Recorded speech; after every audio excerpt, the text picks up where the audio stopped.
విజయ్ తలపతి నటించిన జననాయకుడు మూవీకి అయితే వెళ్ళొచ్చాను. ఈ మూవీ ఎన్నో పోస్ట్ పోన్స్ అయితే జరిగింది, ఎన్నో ప్రాబ్లమ్స్ ఫేస్ చేసుకొని మొత్తానికి సీఎం అయిన తర్వాత రిలీజ్ అయితే చేసినారు. ఇక ఫ్యాన్స్ కి నెక్స్ట్ విజయ్ మూవీ చూడడానికి ఉండదు కాబట్టి ఇదే లాస్ట్ మూవీ కాబట్టి చాలా మంది ఎంతో హ్యాపీ తోటి వెళ్ళి ఎంజాయ్ చేయాలని వెళ్ళారు. అయితే మూవీ ఎలా ఉంది అనేది మనం చూస్తే ఆల్రెడీ మనకి ఈ స్టోరీ మన తెలుగు వాళ్ళకి తెలిసినదే. మన బాలకృష్ణ గారు నటించిన భగవత్ కేసరిని రీమేక్ అయితే చేసినారు. అది మనకి ట్రైలర్ లో చూసినప్పుడే తెలిసిపోయింది. కాకపోతే కొన్ని వాళ్ళ చేంజెస్ అనేవి చేసుకొని వాళ్ళ నేటివిటీకి తగినట్టుగా ఎన్నో మార్పులు అయితే చేసుకొని మూవీని అయితే తీయడం జరిగింది. మరి ఈ సినిమా హిట్టా ఫట్టా అనే విషయానికి మనం గనక వెళ్తే కొన్ని చోట్ల గూస్ బంప్ సీన్స్ అయితే చాలానే ఉన్నాయి. మన విజయ్ సేతుపతి గారిని చూసుకొని అంటే సీఎం అయిన తర్వాత మనం అలా చూడడం అనేది చాలా హ్యాపీ అనిపించింది. ఇక మెయిన్ గా నాకు నచ్చినది ఏంటంటే డాన్స్ అండి. అసలు ఏమన్నా డాన్స్ చేసినాడా వావ్ అనిపించాల్సిందే. Excellent dance. మళ్ళీ ఈ డాన్స్ చూడలేమేమో ఇంకా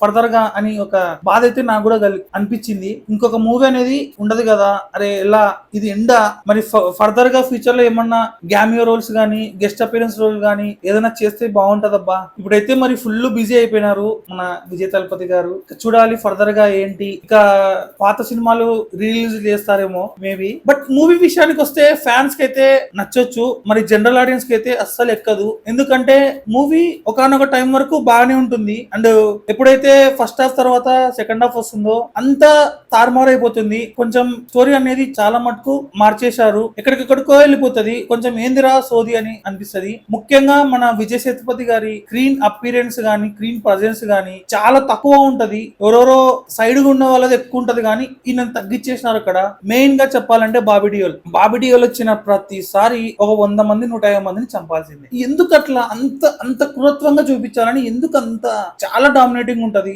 అసలు ఎందుకు వచ్చినాడు రా అనే ఫీలింగ్ అయితే వస్తది. అండ్ ముఖ్యంగా క్లైమాక్స్ ఫైట్ అయితే మొత్తం చేంజ్ చేసేసారు. కొంచెం కొత్తగా ట్రై చేద్దాం అనుకున్నారు కానీ అది చెత్తగా అయిపోయింది. కొన్ని రోబోటిక్ సీన్స్ పెట్టి ఏదో చేయాలని ట్రై అయితే చేసినారు కానీ ఆ సీన్స్ లో మన విజయ్ తలపతి గారు అసలు ఉండనే ఉండరు.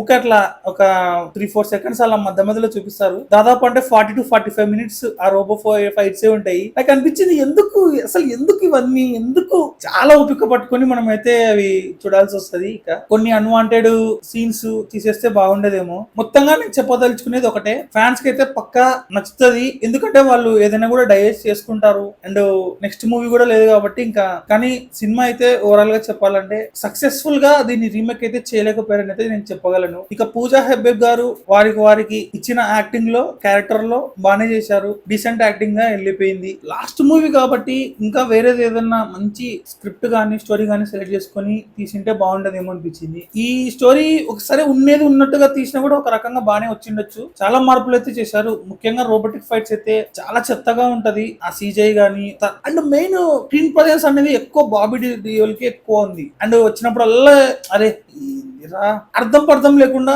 సీన్స్ అనేవి ఉంటాయి. అంత మందిని చంపడం అవసరమా? అంత రక్తపాతంగా చూపించడం అవసరమా? దానివల్ల హీరో ఎలివేట్ అవుతాడా అంటే అది మనకి ఎక్కదు. సో మొత్తానికి ఓవరాల్ గా నాకైతే అనిపించినది అయితే ఇది. ఏమైనా ఉండని ఇక లాస్ట్ మన విజయ్ గారి మూవీ ఖచ్చితంగా చూడండి థియేటర్స్ కి అయితే వెళ్ళి.